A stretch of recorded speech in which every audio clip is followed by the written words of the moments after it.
right, so welcome to our designer set decorator talks. With me, I have Naz Goshtasbpour and Liesl Deslauriers. Naz Goshtasbpour has ascended the industry ranks since 2006, establishing herself as a prolific production designer of features and television series. Notable projects include the production design for the second and third season of Amazon's Reacher and the upcoming Lionsgate's feature Ordinary Angel, starring Alan Ritchson and Hilary Swank. Naz's diverse portfolio also includes the final season of CBS's Supergirl, the pilot for CW's Glamorous, and the feature Our House. Liesl Deslauriers has an extensive, decades-long career ranging from decorating action films like Foolproof, starring Ryan Reynolds, to blockbuster horror films like Saw 2 to 7 of the Saw franchise, to the popular crime drama Covert Affairs, where she did 4 seasons. She further showcased her skills decorating on the popular TV series Suits, where she also did 4 seasons. She is currently finishing up season 3 of Reacher. Her versatility and range establish her as one of the leading set decorators in Toronto.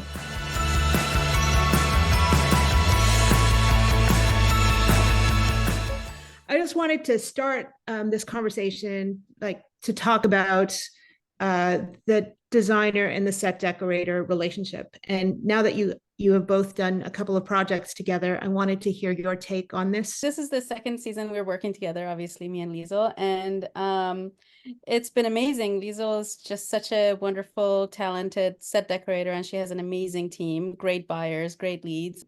And the way I like to work is I do tons of research and I give tons of references and sketches and concept art, and just Liesl and her team runs with it. And we've gotten to a point where she really knows the style of the show, obviously, because she's worked on it for 3 seasons now. And she knows my aesthetic as well and the look we're going for on the show. And it's just been really wonderful and easy to work with her. She just really understands the vision and puts her own spin on it as well. And I love that. Within reason,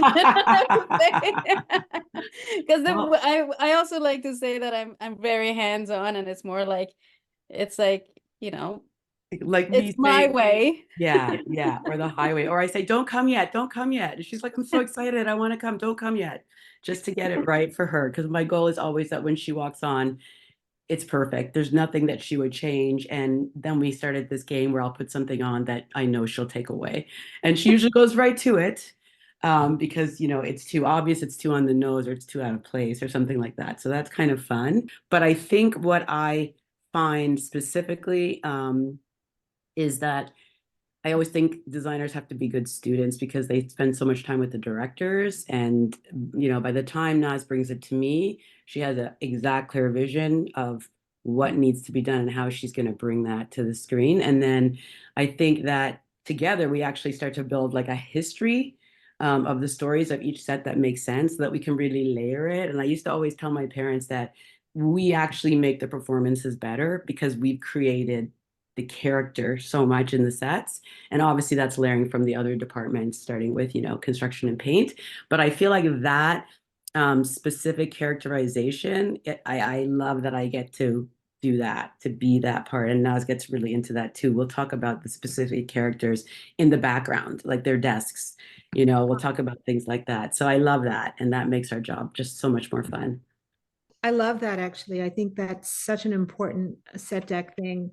I remember hearing from another set decorator, Gord Sim, where he said he'd actually print out checks for the characters so that when they open their desk, all of those little details would be there and really help the actor's performance, which I think is so important. I mean, you're giving them their character and their home or their space. So it's really great to add all those details. Yeah, and one thing I'd like to say is that with season 2 of Reacher, like the way I really like to work is put in like every piece of set dressing and every piece of anything that we put on set, whether it's like the smallest graphic to the biggest paint color, everything has to have a purpose. It can't just be like, we're putting it because it looks nice. We're putting it because it's trendy. It has to relate to the character or the building that we're designing and dressing. So it's always fun to add that extra layer into the set and be like, this chair is here, or like this bag, this leopard skin jacket is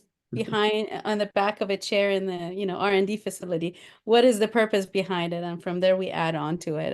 And so it's just fun creating backstories for every piece of furniture we put in there. Sometimes mostly in our heads.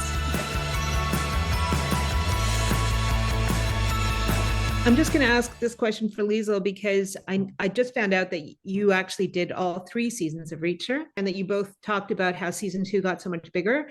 And so I kind of wanted to know a little bit about how. Well, first of all, there was more sets just right off the top. There was definitely more stunt work within each of the sets. Whereas in one, it was sort of, it culminated, you know, at the big one and at the end in one other one kind of thing. And it was, you know, little things here and there. There were a lot of sets. Holy moly. Crazy. Like in every episode, you just had tons of new sets. I just wanted to say in terms of story, like it was one of the more action-packed books because we went from Reacher in a small town into Reacher with a group, the 110th, where we have like several characters now and we're following their stories as well and what's happening. And from going from a small town to spreading over like a few states, of going from New York to Atlantic City in New Jersey and then to Colorado and, you know, all these other places. So overall, it's just like the creatively just got much, much bigger.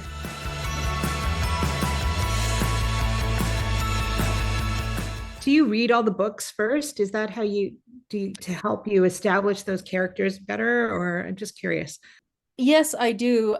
Because Reacher has such a strong established fan base and avid readers and people who follow the story. We want to be like, it's important for me to be very accurate to the books for as much as we can. You know, obviously we're true to the scripts.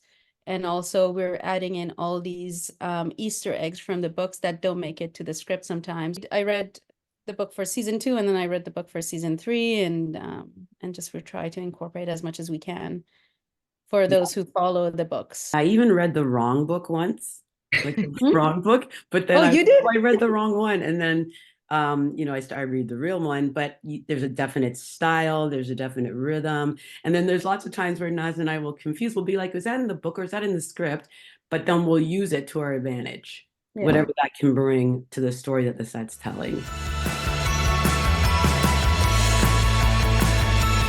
The 110th, that seems to be a pretty great set. It's got these beautiful nostalgic colors in it, and yet in like the sort of shoot off walls or have this nice blue in them as well with lots of glass, and then and there's so much detail in them. So I just wanted to hear about, you know, how you went about designing this and how what sort of choices you made. Well, that's a funny story. When I read the script and the book, I just, for some reason, I pictured the building to be a little bit, in my head, I had it as a brutalist building. So that was my first pitch to the showrunner, Nick Santora, and he's just so wonderful to work with. And from there, he was like, oh no, it's more like an older building. And then we went through the history of it. That was, I think, one of the very, very few things where we had to adjust slightly, but that was so early in the design process. I think it was my first meeting in like pre-prep even. So once we talked it through and came up, learned the backstory of it and how old the building was, then from there I wanted to make sure we have an exterior to match to the set that we built. We were scouting the exterior of it, and at one point we had to start drawing the set and designing it and get that part approved because it was just going to be such a big set to build and it was going to be time consuming. So we just designed from the back of the set forward, and we just left the wall of the set that was supposed to match the actual location. We kept that to the very last thing that we drew, but in the design process, we were like, okay, if it was a building in the 30s and it was like an insurance building before, I think that's what it was, right? Insurance. Yeah, I like that. Yeah. So we were like, okay, what was true to an office building back in the 30s and the colors and the linoleum floors. And then from there, we were like, okay, if this office started in the 30s and then moved up over decades, then we wanted to bring in some of the trends of the decades to put in, like, you know, they would have had a nice tin or like a nice ceiling, but then they would have added the drop ceiling later, and or they would have had nice hardwood, but then they would stick it the linoleum over top, or, you know, just things like that. Or we added the accordion floor, the partition door as well, which I don't know if you really noticed in the set. Just like these things to make it come from like the early 1930s to kind of the present day, or like 10-20 years ago when they closed the offices. So that was the design element of it. And then with Liesl, we sat down and we were like, okay, you know, we had notes from our showrunner to incorporate into the sets, and then from there we added to it and we layered it. And what I loved is Liesl and her team really ran with all the details. And my most favorite part of the set is the melted, what is it, the Butterfinger? The melted Butterfinger stuck in the vending That's machine. right. You never saw it, but it was just like such a perfect Yes. detail, which I will let Liesl talk about the set deck. But going back to the design of it and paint finishes and all of that, I was also picturing if this building has been sitting there with no maintenance for a few decades, then obviously there's water damage. And again, everything, even the way I like to age things, it has to have a purpose, of a reason why it got aged the way it did. It's not just like random dark patches on the walls. It's like, okay, well, there's a leak here, so there's the water stain coming down, and then there's layers of smoking in the offices, because back then there was smoking everywhere. So there's the nicotine, but then again, it can't be random. It has to either come from the floor up or the ceiling down, and it just has to make sense, because nothing drives me more crazy than patchy aging that has no Yeah. It really felt so lived in and so experienced and so layered. So once Naz was specific about the time frames, we had so much fun. I mean, it's a set decorators and dressers dream to include every sort of decade. And, you know, starting with like first generation steel case, and then the upgrades over the decades, and bad 80s furniture and all that. It was just fun to keep sort of building that. And some pieces were more worn and broken, as they should be. Some we actually did age down. Some pieces that we had on the sets, we kept banging the wall. So it was perfect, because that's where someone's desk is, and the chair keeps banging the wall there. You know, it was all those kind of things. And the plants that were left behind, you know, we could get from our greens people the dying plants, and they would be where they would have been in sunlight, but they dried out, and like little things like that. It was just so much fun. Yeah, I think you guys even like added golf trophies for like the office executive guy that left it behind, and you know, and then we designed signage for that they would have taken down but then left behind for the Callahan ad agency. There was also, from what I could see, just great conduit running through the space, like on the ceiling. Like it just looked like, oh, there's just these extra pieces, which helped add to the reality of it, because it just was, you know, stuff that got added later. It really felt like that. Also, you know, even the texture of the radiator boxes, they looked great as well. I really liked that. I have to say that we have a really, really good construction and scenic team as well. Bill Vance and Bill Kuhn. Bill Kuhn is a magician. Like he can. Yes, actually, he's Yeah. great. Let's talk about another big set, the research and development lab. I think that was a really big set, and I've been looking at it again today at some of the details. They were really amazing, and I just want to hear a little bit more about how you came up with that, where you found all those things, like what exactly they are, even like how did you create, like I just want to hear more. The New Age technologies was a very high-tech aerospace engineering company, and I think it's been so long, like trying to think about what the inspirations were. I think the inspirations were like a combination of Lougheed and Martin and Bombardier and a bunch of other aerospace and plane building companies that we just kind of like put together to create the new age technology. And so we did a lot of research. Obviously, a lot of these companies make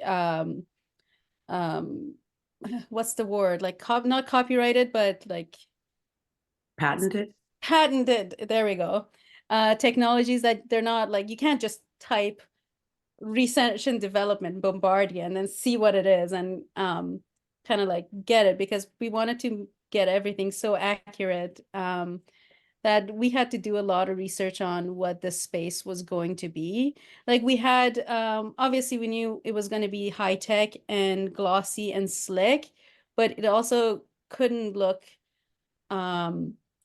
too futuristic. Like it was really, really important for me to keep the show grounded and rooted in like present day. Like I just wanted people to look at it and be like, oh, you know, if a person who works at those companies would look at it and be like, oh, I know that looks like, you know, our research and development facilities. I just wanted to look really, really realistic. So we did a lot of research, and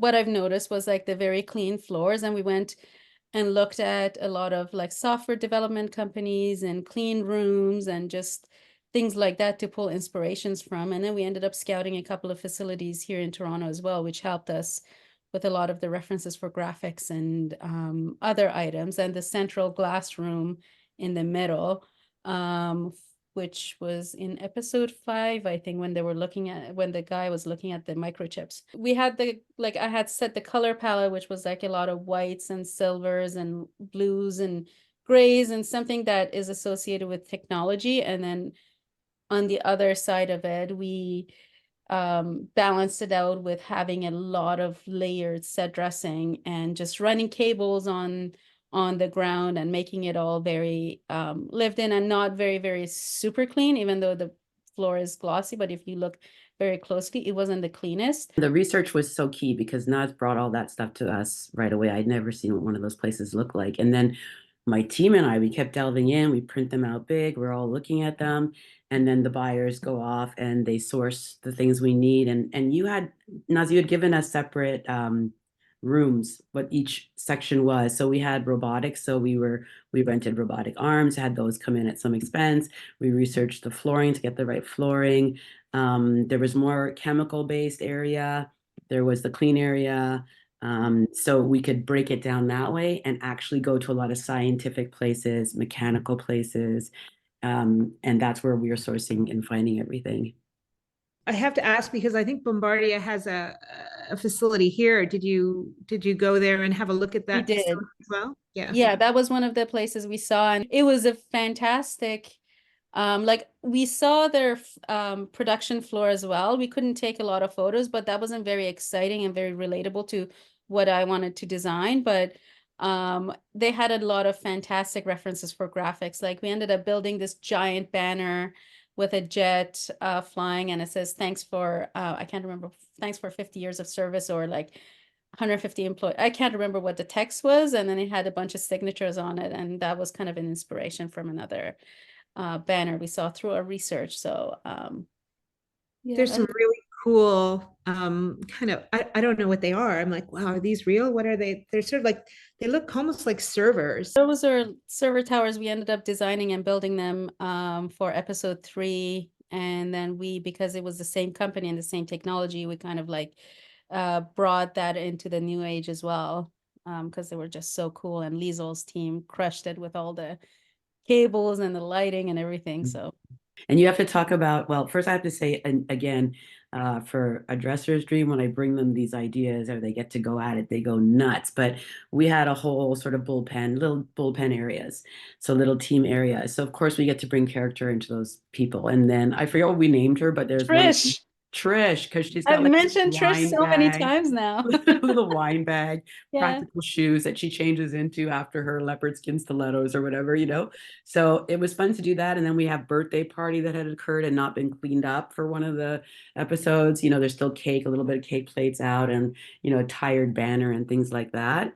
But also the engine was such a neat piece, and then how we tied that in. That big circular piece. Yeah. I was like, well, I couldn't tell what that was. That was a prototype jet engine that we had designed and built. I think one of our set designers, Narav, he designed it, and I wanted this jet engine to be the most slick and high tech part of the whole thing, because it was going to be a prototype and it was supposed to be fuel efficient and all. I created all these backstories back then of like why it was designed the way it was. And then we went through, and it was really important to have the set piece in the warehouse. Otherwise, it would just be another, you know, like techie warehouse without like anything to make it what it's supposed to be. And I remember even talking with our showrunner, and he was like, "Oh, do we really need it?" I was like, "Yes, Nick, we absolutely need this jet engine to be in the warehouse. Otherwise, it's just another you know, generic warehouse that that ends up on film." So he was like, "All right, okay, we'll have the jet engine." And I'm glad we did, because it was and then at one point I think we were looking at getting a real thing and have it shipped over, but it was just like whatever we could get access to was like several decades old. It wasn't like a brand new slick one, and it ended up like the cost of it was going to be pretty similar. So we ended up designing and building something slick that doesn't really exist, and hoping that'll inspire future jet engine designers. And you know what? That actually ties in, because I was saying how I remember the first time I worked with a designer and I realized how integral the lighting is to the set. And now any good designer is designing with the lighting in mind. So through me, the wireman, the set deck wireman is so important, as you guys know. So in that facility, it was so crucial. It was so crucial, because it's a giant space, and you know there's so much going on there, and how is it being lit, where is the light emanating from, you know, so, and that included that engine. That's one other thing. It's completely unrelated to a specific set, but or also related is that when I design a set, like I like to build the lighting into it and design it within it and talk with the DP and be like, "This is what we're thinking. Does it work for you?" And sometimes they come back and say, "Yes, it does," or you know, they have other ideas that I haven't thought of, and we collaborate in that way. And one other thing with the R&D facility is that we ended up having building these vertical tubes, and then we had like light posts, and I can't remember how many we ended up having to light, 6 or 8, or we ended up building 20, but not all of them were lit. And so that was also very helpful in moving them and placing them where they needed to be on the day, because it was just supposed to be a maze and they were going to run around and have all this big action sequence. So that was also another thing we incorporated in the set. And it was, I mean, they're shooting out every glass window that's there, you know, in that action sequence. So I'm thinking like, wow, that reset must be a pain. At one point you did mention that you built it in components, and it was that space, right? Like, so I just want you to sort of just touch on that a little bit too. Well, with the R&D facility, I think we needed a very specific warehouse for what we wanted to do. And at the time when we were scouting for warehouses, the vacancy rate was like so ridiculously low that it was impossible to find a warehouse for the chunk of time we needed. So what we ended up doing is I just simplified the idea to like the absolute bare minimum, where I was like, a warehouse is a warehouse. Whatever it ends up being is going to be a square or a rectangle. So what we're going to do, we're going to design and build the components in a modular way. And I kept it to 4x8 or 8x8 sections. So whenever we locked in our warehouse, everything was built, and then we could assemble them like Lego pieces.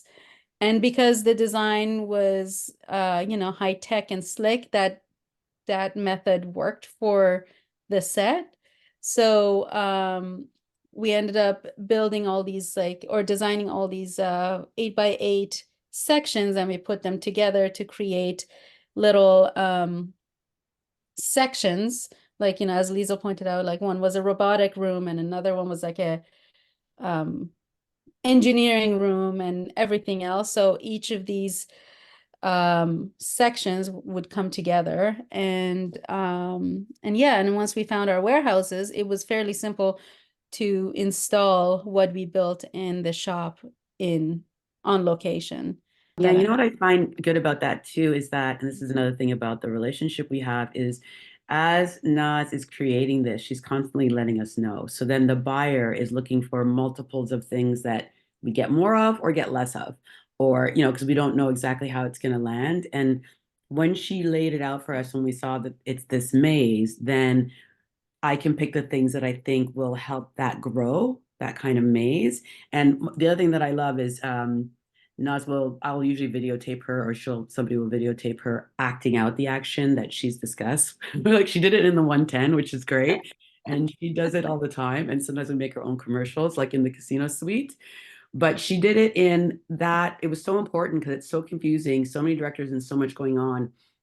So she would start the action and shows exactly where they're traveling. I would share that with the team, where they're going to burst through, where they're going to shoot, what's going to open, where they're going to hide, how many people are hiding, how big does the dressing have to be. And that was so crucial.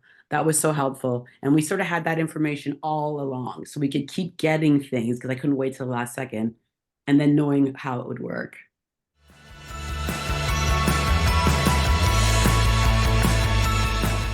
Let's just go straight into the helicopter as well, because that's a part of this set to me. Like it, you know, they're moving right into a helicopter, which is amazing looking. That helicopter is so great. The helicopter was the most fun and challenging and the biggest set I had designed at that time. And I just love, and I realized that I really, really love complicated sets, because this was a helicopter that had to be based on a real Super Puma. But if you actually look at the real Super Puma, it's so tiny inside. Like when we went and scouted the first one that we had picked, both me and our director walked into it, and I'm 5'2" on a good day. And I walked in and I was like, I can't even like stand up straight. Like I was looking and taking photos and I was like, oh my God, my back is hurting. And then Alan Reacher, he's 6'5". So, and then there's also, not only he needs to be able to stand up straight and have a fight sequence in there, but we also need 2 gurneys in there, like several people and enough room for a fight. So trying to figure out how we're going to put the inside, make the inside big enough that would be believable for the outside of the helicopter was a little bit of a challenge. Luckily, the outer dimensions of the actual helicopter is what we went with. So we use that for our interior, because another thing I really don't like is like seeing a car or like a back of a truck and then you cut to the inside of it, which is obviously a set, but then that set is like way too big for what it's supposed to be. And that was another thing that was important. Again, keeping it all grounded and real, just make it just big enough that the actors are like comfortable in fighting in it and don't end up with a back injury, but then not too big that it's not believable. So we ended up, so I used the outer dimensions of the helicopter to kind of cheat that a little bit. And then the inside of it, it was just, what we realized is that it had to play over several episodes and be accommodating to each episode, each director that comes in to be able to shoot their shot. And it needs to have wild components for all the shots that we need. And it needs to be on a gimbal. It needs to be able to move up and down. And on top of that, once we figure all of that out, where are we going to put this giant set? We're like in a studio, because we needed to have a studio tall enough and wide enough to be able to accommodate all of that. So the way we approached it is like, once we figured out how big the inside was going to be, then we designed it to the final big fight sequence in episode 8 and then worked our way back that way. And early on, we determined that it's just going to be a lot simpler, not simple, but it's a lot more effective if we weld the entire thing out of aluminum. So we ended up having Jonathan Gottfried, our set designer, who was in charge of that set. He drew it, and we ended up like drawing it early on in prep as well. It's like all of our big set, the 110, the helicopter, R&D, which were like, I think the biggest one of the seasons, we ended up like designing them in the very early weeks of prep. Like I think week 2 or 3, we ended up just moving forward with all of them to be able to get them ready for when we needed them. And so we ended up designing it and welding the whole thing, and then had to figure out the angle it needed to tilt, the height we needed for the studio. And we had the jumbo stage on wherever we were shooting, which I can't remember now. And we ended up putting the set there. It had enough height that we just put it there. It worked out well. We turned the entire thing into a blue screen stage as well, because of all the angles that we needed to shoot, and made everything wild in the helicopter. And I think it's like the most fun, challenging piece of engineering.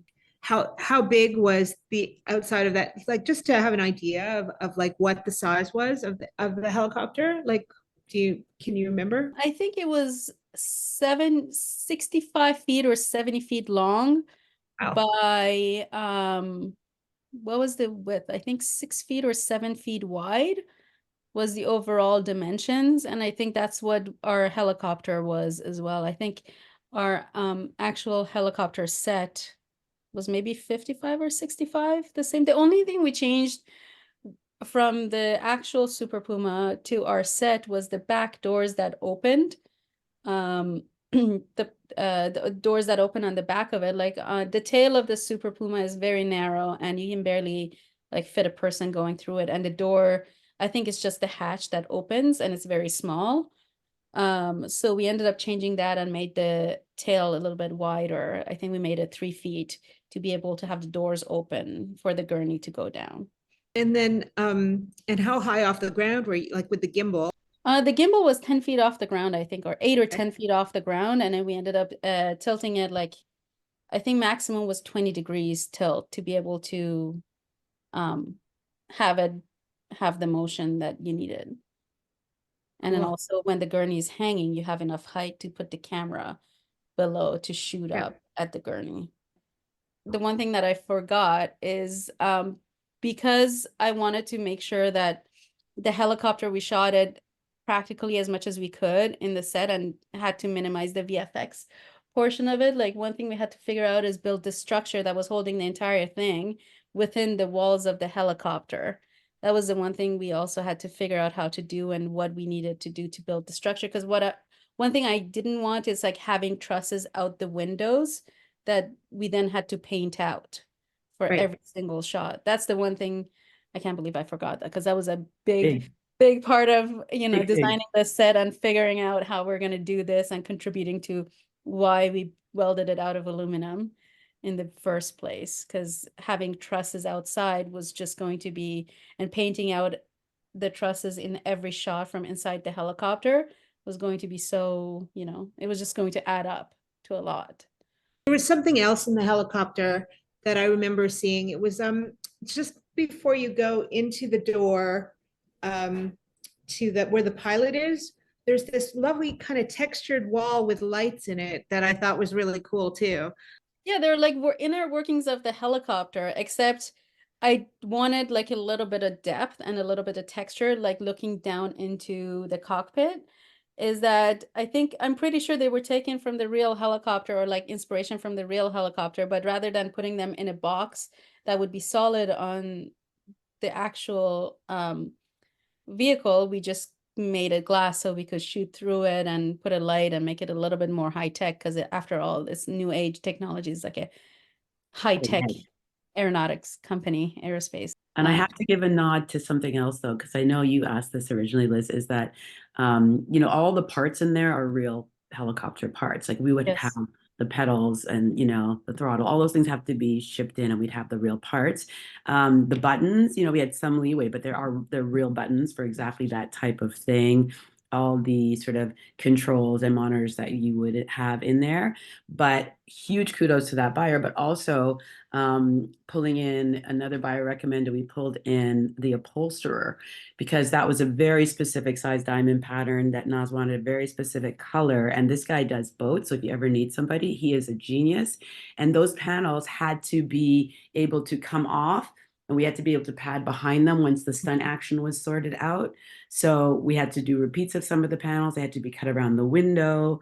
I mean, all that stuff had to come together too. And then the lighting again, the wireman running the lighting, because even wires, the dressing comes through behind those panels. So if anything's, some of them we had off a little bit so you could actually see the inner workings, all that stuff. Yeah, and that was another thing we ended up like working in collaboration with the stunt department, was adding those padded walls, because it was just going to be, you know, they can't just bang their head against aluminum. So we ended up incorporating those padded walls, and I think Liesl, correct me if I'm wrong, but we made them like double the thickness of what they would be on the real helicopter to allow for extra cushion. And on top of that, we added all these straps that would be, you know, for tying things inside the helicopter normally, but it was just going to be, they were fastened to the structure of the helicopter, so stunt could use it for rigging points or holding on to it in the middle of an action. And they were strong enough that they were supporting the weight of our actors if they needed to. So we incorporated all of that together to be able to build a set and design it and decorate it to accommodate special effects, stunts, director shot, everything you need.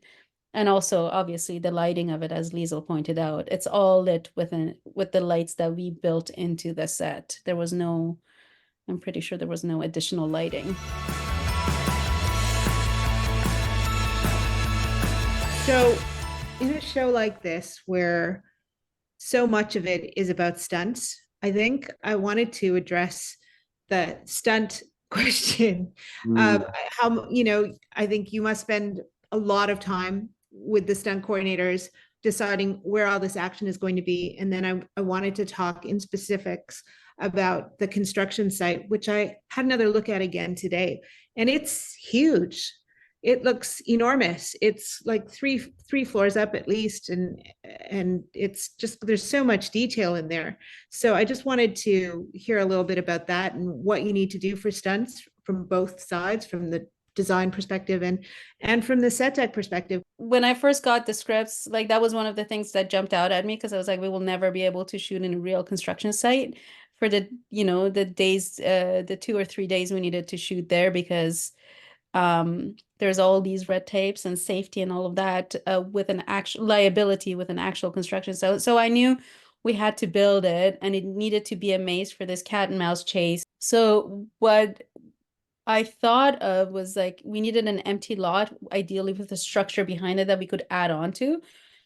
So the structure that they're climbing on was part of a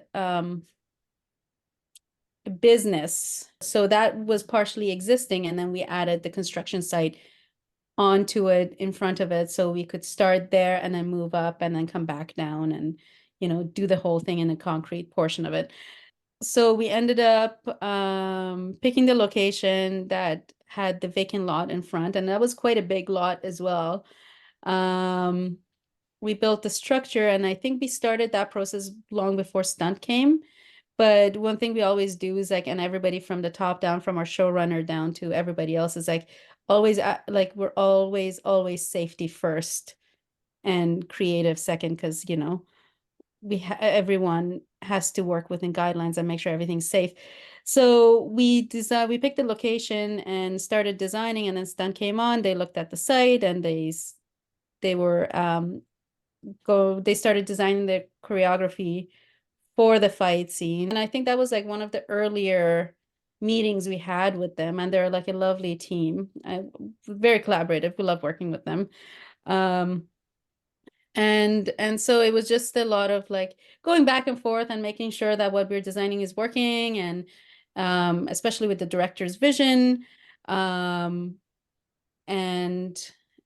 just as they fine-tune their choreography, we would meet back and be like, okay, what do you need? What needs to be soft? What needs to be, you know, fake, and everything else. And we just really talk through to make sure that we designed something that worked really well with the director's vision, and as well as it being safe and stunt friendly and special effects friendly and all of that stuff.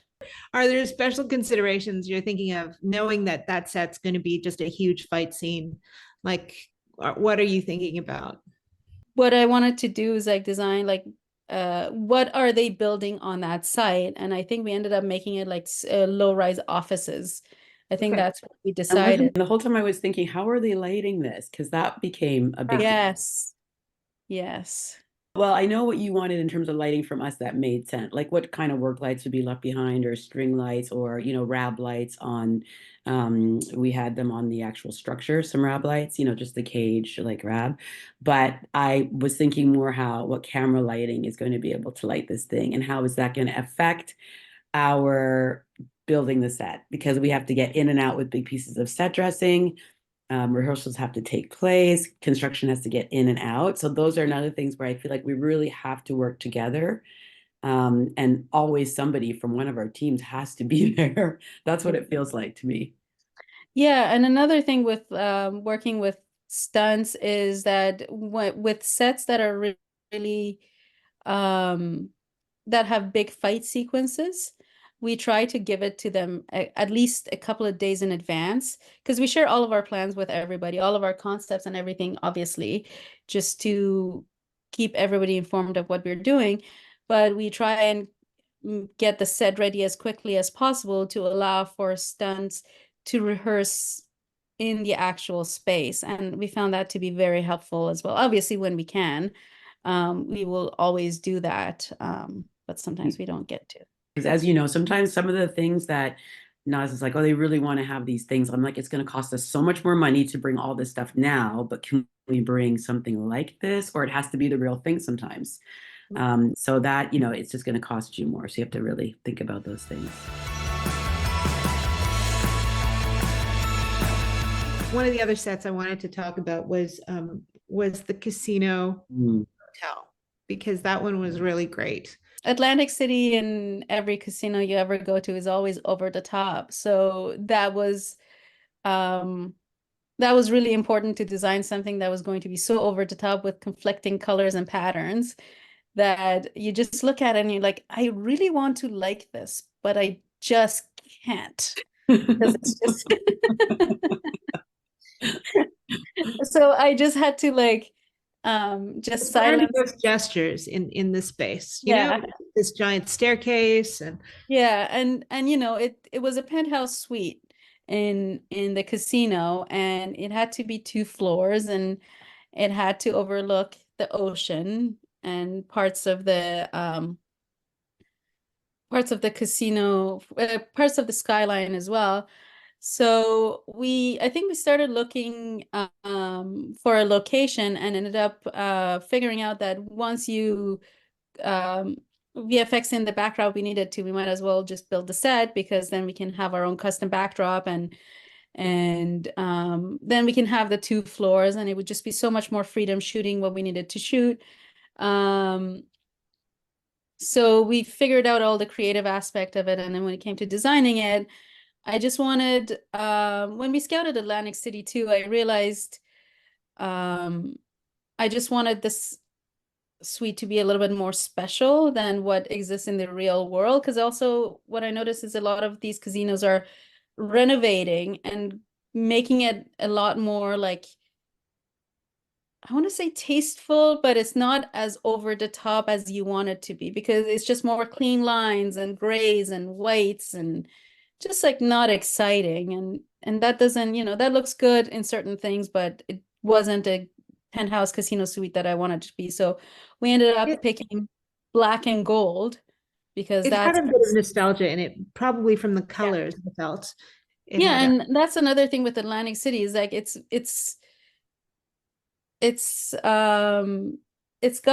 still has that, it's not as glossy and glitzy and bright as Las Vegas. It's a little bit more, it still has the old dated full of character businesses and the casinos that look charming and look like the movie Casino rather than the bright brand new clean like Las Vegas. I just really like the aesthetic of Atlantic City a lot.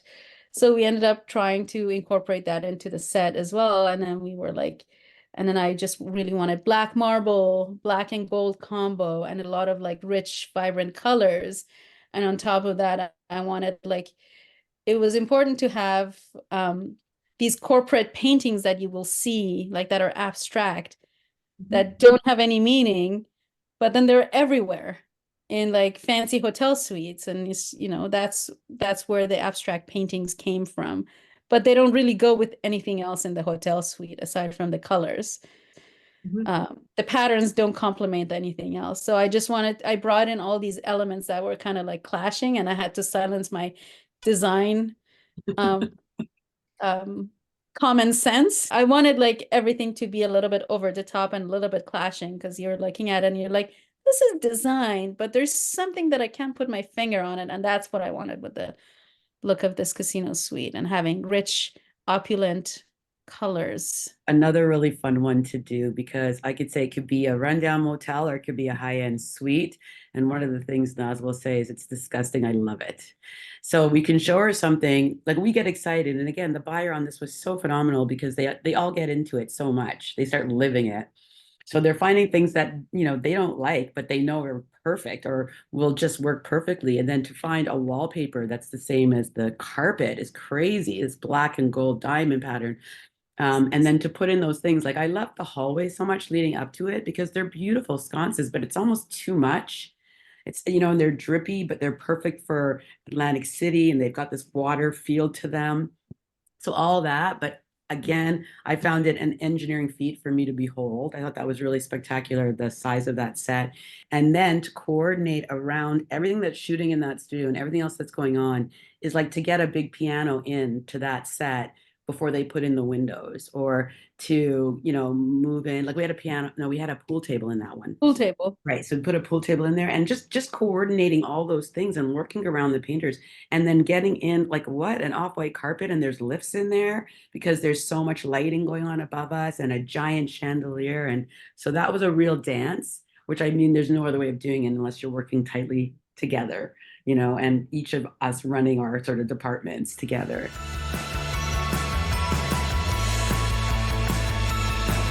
Was there any challenges that were super specific to, you know, to this season? One thing I think what I noticed was the COVID effects that it had on the supplies when we were like getting things. I think the price of lumber kept fluctuating as we were building. That was one thing that was challenging, but we ended up sorting that out because Bill Vance is fantastic.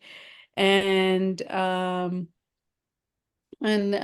just like availability of certain things because of, you know, shortage of material. I think that was one thing that sticks out. It always feels like Survivor family, you know, where we're all just getting in there and we're all going to make it happen. And if somebody's down, we're going to pick them up and we're going to pull it off. So I think those challenges, you almost, I find we embrace them. And as far as the COVID effect, definitely supply and timing was an issue for Set Deck. It felt like things were coming at the last minute. So we often had plan A, B, and C. And sometimes, you know, we wanted to make sure Naz loved C as much as, you know, like the desks or something, multiples of something that we didn't know if we're going to have them. So we'd have two plans going. Sometimes we end up with both. And we want to make sure we can get our money back, you know, that kind of thing. But other than that, I think it was one of the best experiences I've had, especially for my first show back in Toronto after working outside of Toronto for a couple of years. It was really nice to come back to such an amazing show with such creative people from construction paint, Liesl, the art department. I think we've working together for as many hours as we have, and now 2 seasons. We've all gotten really close, and it's just really nice to work on such a big show with such collaborative people. And I always say it just feels like you're making a fun project with all of your friends. That's how it feels to me, which is crazy to say for a big show like this, but that's how amazing I think the team is. Thank you so much for filling us in on how season 2 went. I hope to see you again and chat soon.